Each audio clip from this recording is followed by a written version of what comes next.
नमस्कार, उत्तराखंड बुलेटिन देख रहे हैं आप। मैं हूं आपके साथ फक्ता दुबे। उत्तराखंड में समान नागरिक संहिता लागू करने के लिए धामी सरकार ने तैयारियां शुरू कर दी हैं। माना जा रहा है कि नए साल में इसे लागू करने के लिए विशेष सत्र आहूत किया जा सकता है। वहीं जस्टिस रंजना प्रकाश देसाई की अध्यक्षता में गठित विशेषज्ञ समिति की ओर से ड्राफ्ट रिपोर्ट तैयार करने की बात सामने आ रही है। कैबिनेट मंत्री रेखा आर्या का कहना है कि मुख्यमंत्री पुष्कर सिंह धामी ने चुनाव के दौरान यूसीसी को लागू करने की घोषणा की थी और उत्तराखंड इसे लागू करने वाला पहला राज्य होगा। सीएम धामी की पहली कैबिनेट बैठक में ही इस पर सहमति बन चुकी थी और जल्द ही वो समय भी आएगा जब विधानसभा सत्र या विशेष सत्र में इसे लागू करने की प्रक्रिया शुरू होगी। इसके साथ ही महिलाओं के हित की सबसे अधिक सुरक्षित होते हुए देखेंगे। दरअसल यूसीसी को लेकर पिछले महीने से केंद्र और उत्तराखंड राज्य में जोरदार गतिविधियां चल रही हैं और इसके तहत सबसे पहले भाजपा ने यूसीसी को उसके शासित राज्यों जैसे मध्य प्रदेश, उत्तर प्रदेश और उत्तराखंड सहित अन्य राज्यों में लागू करने का वादा किया है। ऐसे में उत्तराखंड में लागू होने वाला समान नागरिक संहिता कानून बाकी राज्यों के लिए नजीर बन सकता है।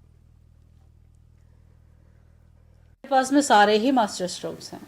राज्य सरकार की सारी कल्याणकारी योजनाएं मास्टर स्ट्रोक है। राज्य सरकार के गरीबों के लिए गए निर्णय मास्टर स्ट्रोक है।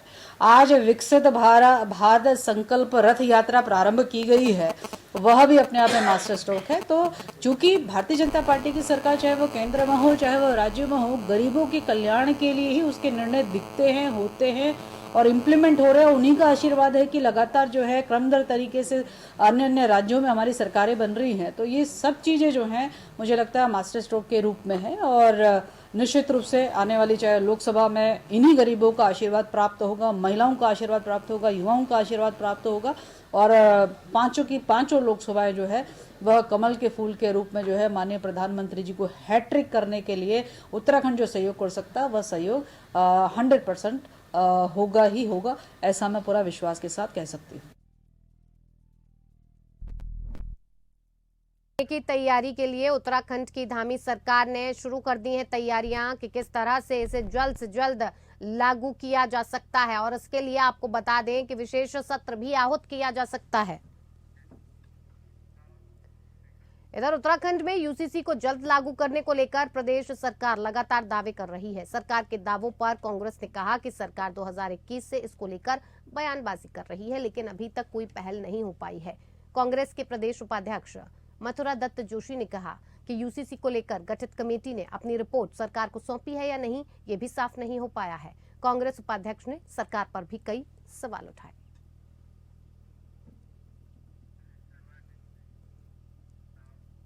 इधर संसद में हुई घटना की उत्तराखंड बीजेपी ने निंदा की है। बीजेपी प्रवक्ता वीरेंद्र सिंह ने साफ कहा कि इस तरह की घटना करने वाले देशद्रोही हैं। उनके अनुसार जो भी इस साजिश के पीछे होंगे उनमें से किसी को भी बख्शा नहीं जाएगा। इधर surmount mutual benefit private limited के नाम से कंपनी बनाकर लगभग 80 लाख की ठगी करने वाले फरार इनामी आरोपी को एसओजी की टीम ने गिरफ्तार किया है। आरोपी पर पुलिस ने 15,000 का इनाम घोषित किया था। उक्त मामले का खुलासा क्षेत्राधिकारी अनुषा बडोला ने कार्यालय में किया। मामले का खुलासा करते हुए क्षेत्राधिकारी अनुषा बडोला ने बताया कि थाना खटीमा में लाखों की धोखाधड़ी का मामला साल 2022 में दर्ज किया गया था, जिसमें कुछ लोगों को पुलिस ने जेल भेजा तथा आरोपी राधेश्याम निवासी मझोला मुरादाबाद उत्तर प्रदेश फरार चल रहा था, जिस पर पुलिस ने 15,000 रुपए का इनाम घोषित किया था।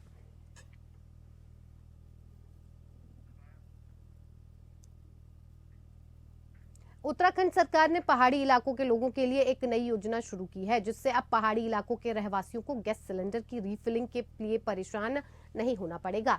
सरकार ने गृहिणियों की समस्याओं के समाधान के लिए ईंधन सखी योजना शुरू की है। पायलट प्रोजेक्ट के तौर पर 4 जिलों में ये योजना शुरू हो चुकी है। इसके लिए सरकार ने एचपी कंपनी से करार किया है। मिनी गैस एजेंसी का संचालन स्वयं सहायता समूह से जुड़ी महिलाएं करेंगी। इनका ईंधन सखी नाम रखा गया है, लेकिन इस पर भी सियासत होने लग गई है। जहां भाजपा इसे पर्वतीय क्षेत्रों में दूर दराज रह रही महिलाओं के लिए मुख्यमंत्री पुष्कर सिंह धामी का गुड गवर्नेंस का ऐतिहासिक फैसला बता रही है, वहीं कांग्रेस पार्टी इस योजना को प्रधानमंत्री नरेंद्र मोदी द्वारा चलाई जा रही उज्ज्वला योजना की असफलता का कारण बता रही है।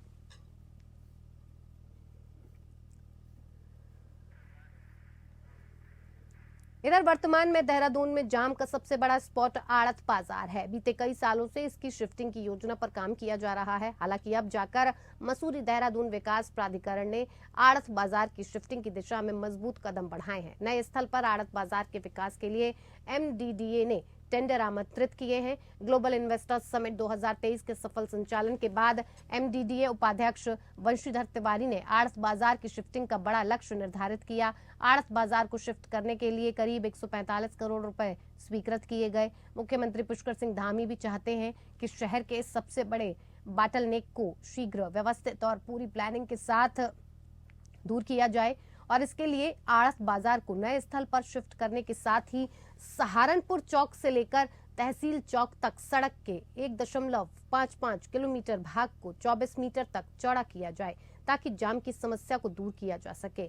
MDDA उपाध्यक्ष वंशीधर तिवारी के मुताबिक आड़त बाजार की शिफ्टिंग के लिए जिला प्रशासन के साथ मिलकर प्रतिष्ठानों का सर्वे कराया गया था। योजना के तहत आड़त बाजार शिफ्टिंग में 55 भवन आड़तियों से संबंधित, जबकि 301 भवन सड़क चौड़ीकरण में आंशिक रूप से प्रभावित हो रहे हैं।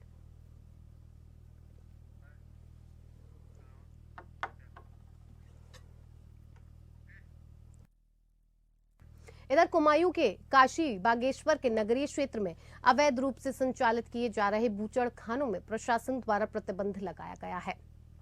नगर व्यापार मंडल बागेश्वर के अध्यक्ष कवि जोशी के नेतृत्व में जिलाधिकारी कार्यालय के बाहर अनशन देर शाम से चलाया जा रहा है। बागेश्वर प्रशासन की कार्रवाई अवैध बूचड़ खानों के व्यापारियों को रास नहीं आ रही है। अपनी मांगों को मनवाने के लिए बागेश्वर के व्यापार मंडल के अध्यक्ष कवि जोशी अवैध बूचड़ खानों के हिमायती बनकर बागेश्वर प्रशासन से आर पार करने के लिए सड़क पर आंदोलित हैं।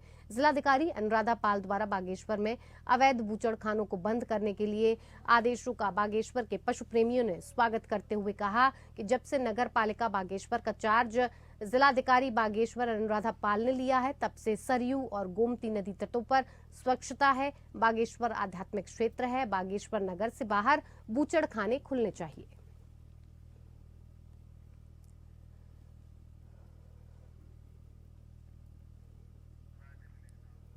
इधर उत्तराखंड के राज्यपाल गुरमीत सिंह ने विकसित भारत संकल्प यात्रा को हरी झंडी दिखाई थी, जिसके बाद पूरे प्रदेश में विकसित भारत संकल्प यात्रा निकाली जा रही है और इसी क्रम में भाजपा ने भी इस संकल्प यात्रा में अपने कार्यकर्ताओं की तैनाती की ताकि केंद्र सरकार द्वारा चलाई जा रही योजनाओं की जानकारी लोगों तक पहुंचाई जा सके, जिसका उद्देश्य भाजपा सरकार के प्रधानमंत्री की जन कल्याण योजनाओं को जन जन तक पहुंचाना है। वहीं कांग्रेस इस यात्रा को नकारते हुए उन भाजपा नेताओं पर निशाना साध रही है जो अपनी पार्टी से नाराज हैं।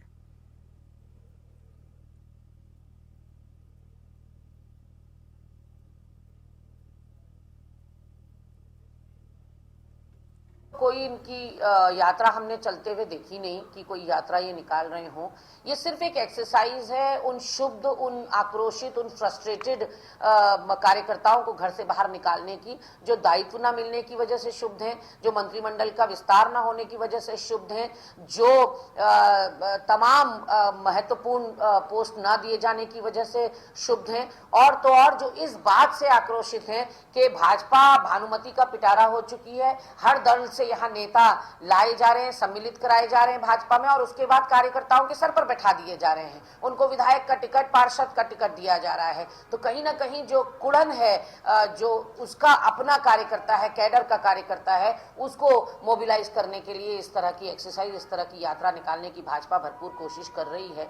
और जब यात्रा निकलेगी तो उस पर टिप्पणी की जाएगी।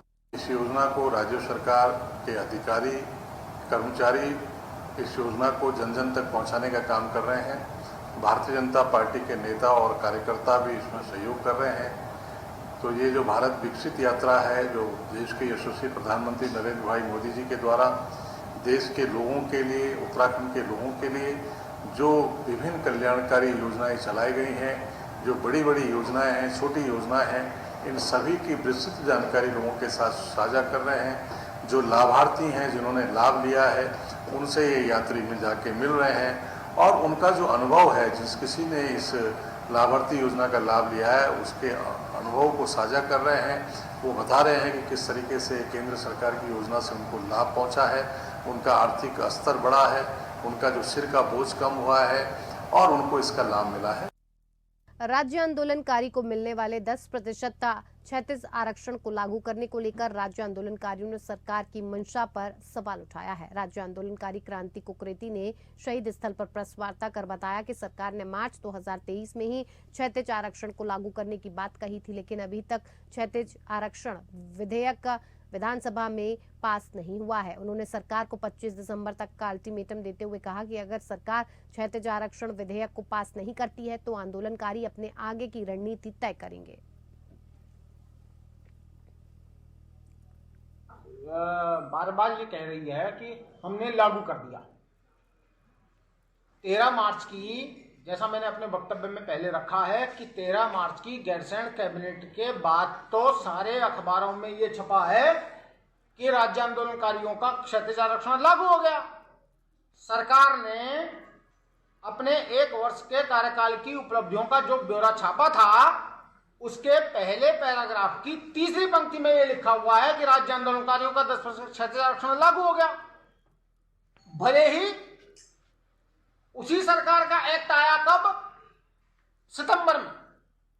अब सितंबर में भी एक्ट आया तो आपका ये एक्ट इस तरह का एक्ट था, अगर मैं उसकी तकनीकी डिटेल्स में ना भी जाऊं, लीगल टेक्निकलिटीज में ना जाऊं, तब भी कि आपके ही विधायकों ने उस पर प्रश्न चिन्ह उठाए और वो मामला जो है प्रवर समिति को भेजना पड़ा। देहरादून के नगर कोतवाली पुलिस ने हिंदू नाबालिग युवती के साथ शारीरिक संबंध बनाने के बाद कॉलोनी में नाबालिग युवती के पोस्टर लगाने और निकाह करने की धमकी देने वाले विशेष समुदाय के आरोपी को मातावाला बाग से अरेस्ट किया है। आपको बता दें कि 12 दिसंबर को गांधीग्राम निवासी पीड़िता के पिता ने शिकायत दर्ज कराई थी कि वो किराए के मकान पर रहता है और 12 दिसंबर को उसकी नाबालिग बेटी परेशान थी। जब परिजनों ने बेटी से परेशानी की वजह पूछी तो बेटी ने बताया कि एक फैजल नाम का लड़का उसको पिछले कई दिनों से डरा धमकाकर उसके साथ शारीरिक संबंध बना रहा है।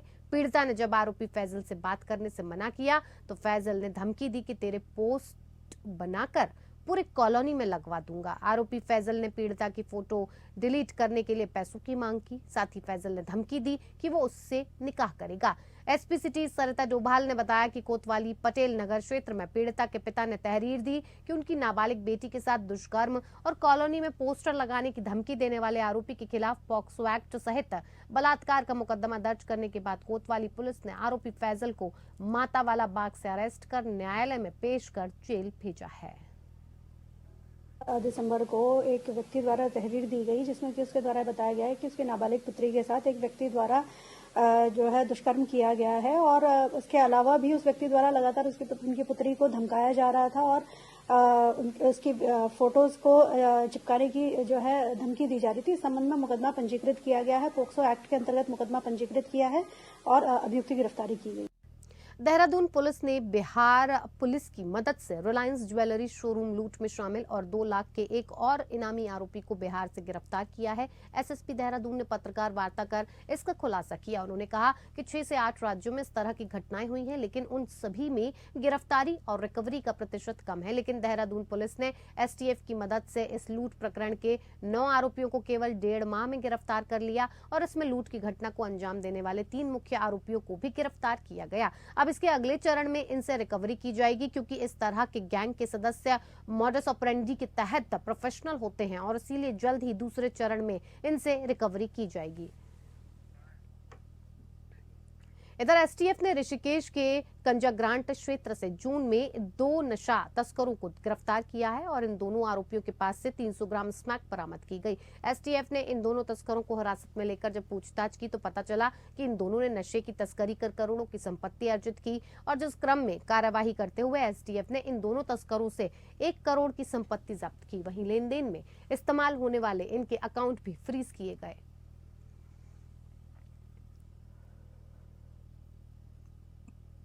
एसटीएफ की टीम के द्वारा श्यामपुर हरिद्वार क्षेत्र से 300 ग्राम स्मैक पकड़ी गई थी। इसमें मौके से एक तस्कर को पकड़ा गया था और उससे पूछताछ में और जो एविडेंसेस कलेक्ट हुए थे उसके आधार पर कुल मिलाकर 4 तस्करों को, जिनमें से कि 2 बरेली के रहने वाले थे और 2 विकास नगर देहरादून के रहने वाले थे, इन 4 लोगों को गिरफ्तार किया गया था। इसकी इन्वेस्टिगेशन भी एसटीएफ के द्वारा की जा रही थी। इसमें फाइनेंशियल इन्वेस्टिगेशन जो एनडीपीएस एक्ट के अंतर्गत की जाती है उसको करते हुए हमारे द्वारा पाया गया कि इन लोगों का कोई भी इनके द्वारा आईटी रिटर्न फाइल नहीं किया जाता है, कोई भी इनके पास वैलिड सोर्स ऑफ इनकम नहीं है और इनके द्वारा काफ़ी अधिक संपत्ति जो बनाई गई थी जिसमें चल अचल दोनों तरह की संपत्तियां शामिल थी। वायु प्रदूषण और यातायात के दबाव को कम करने के लिए शहर के सबसे व्यस्त इलाके घंटाघर और परेड ग्राउंड क्षेत्र में विक्रमों का संचालन नहीं किया जा सकेगा। घंटाघर और परेड ग्राउंड को विक्रम के लिए फ्रीज जोन घोषित किया जाएगा और इसकी तैयारी पूरी हो गई है। 23 दिसंबर को आरटीए की होने वाली बैठक में इसके लिए प्रस्ताव पेश किया जाएगा। मंजूरी मिलते ही ये पाबंदी लागू हो जाएगी।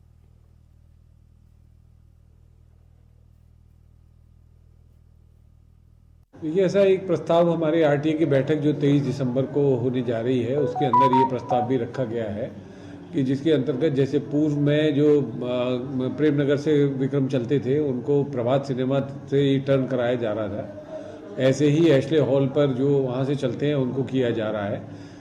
ऐसे ही हम लोग प्रयास ये कर रहे हैं कि जो घंटाघर के आसपास का जो क्षेत्र है वहाँ पर विक्रमों के चलने से बहुत ज़्यादा जाम की समस्या की पैदा हो रही है और हमारा ये प्रयास है कि वहाँ पर पैदल यात्रियों के लिए अच्छे फुटपाथ जो बनाए गए हैं उनका उपयोग हो सके।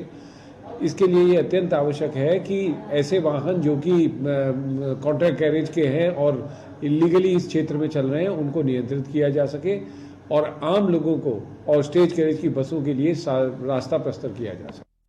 उत्तराखंड पुलिस अब टेक्नोलॉजी का इस्तेमाल कर नई तकनीकी के सहारे खुद को मजबूत कर रही है और इसी कड़ी में देहरादून में बढ़ते ट्रैफिक और ट्रैफिक नियमों के उल्लंघन करने वालों के खिलाफ सख्ती करने के लिए देहरादून पुलिस ड्रोन का इस्तेमाल कर चालान करेगी। आज से देहरादून में ड्रोन को आधिकारिक तौर पर ट्रैफिक पुलिस में शामिल कर लिया गया। अब से देहरादून में ट्रैफिक नियमों का पालन न करने वाले की खैर नहीं। ड्रोन के माध्यम से देहरादून में पुलिस ट्रैफिक पर नजर रखेगी और ट्रैफिक उल्लंघन करने, नो पार्किंग में गाड़ी खड़ी करने और क्राइम करके भागने वालों पर पुलिस शिकंजा कसेगी और उसके लिए ड्रोन के साथ एक पुलिस टीम के साथ टेक्निकल टीम भी काम करेगी और नियमों का उल्लंघन करने वालों का चालान कर ऑनलाइन चालान उनके रजिस्टर मोबाइल नंबर पर भेज दिया जाएगा।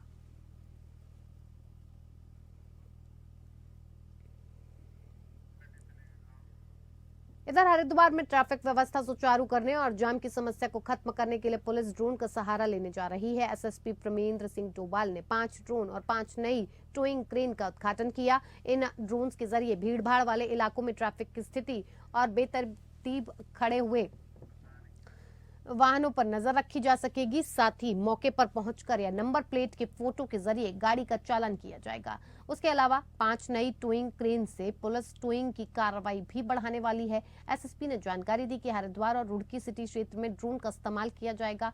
ट्रैफिक पुलिस के अधिकारी अपने मोबाइल फोन की स्क्रीन पर ड्रोन की लाइव फीड के जरिए ट्रैफिक जाम पर नजर रख सकेंगे।